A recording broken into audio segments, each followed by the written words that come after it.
Usap-usapan ngayon sa social media ang umano'y pagpapabura ng ilang bahagi ng viral lie detector challenge ni Kim at Paolo Avellino matapos itong kumalat online.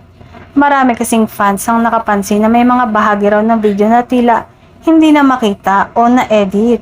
Dahilan para lalo pang umingay ang haka-haka tungkol sa tunay na estado ng kanilang relasyon.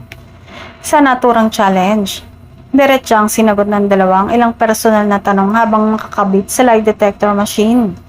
Isa sa mga tanong na ikinagulat ng fans ay kung may espesyal na namamagitan na ba sa kanila. Dahil sa mga sagot at reaksyon ng dalawa, maraming netizens ang naniwalang may mas malalim na damdamin na namamagitan sa tambalan. Lalo pang naginit ang usapan nang mapansin ng ilang fans na may bahagi raw ng video kung saan tila mas malinaw ang pag-amin ng nararamdaman ng isa sa kanila.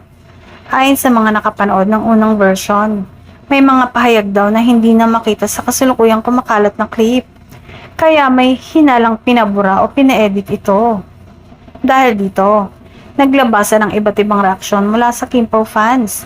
May ilan na nagsasabing baka sinadya itong alisin upang mapanatiling pribado ang tunay na estado ng relasyon ni Kim at Paolo. Samantala, may iba naman na naniniwalang bahagi lamang ito ng pagprotekta sa kanilang personal na buhay.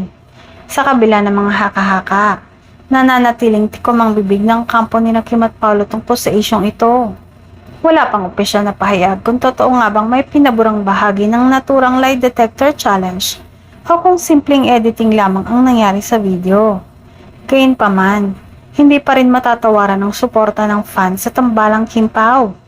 Para sa marami, ano man ang tunay na estado ng kanilang relasyon, masaya na silang makita ang magandang samahan at natural na kilig na ipinapakita ni Kim at Paolo sa harap at likod ng kamera.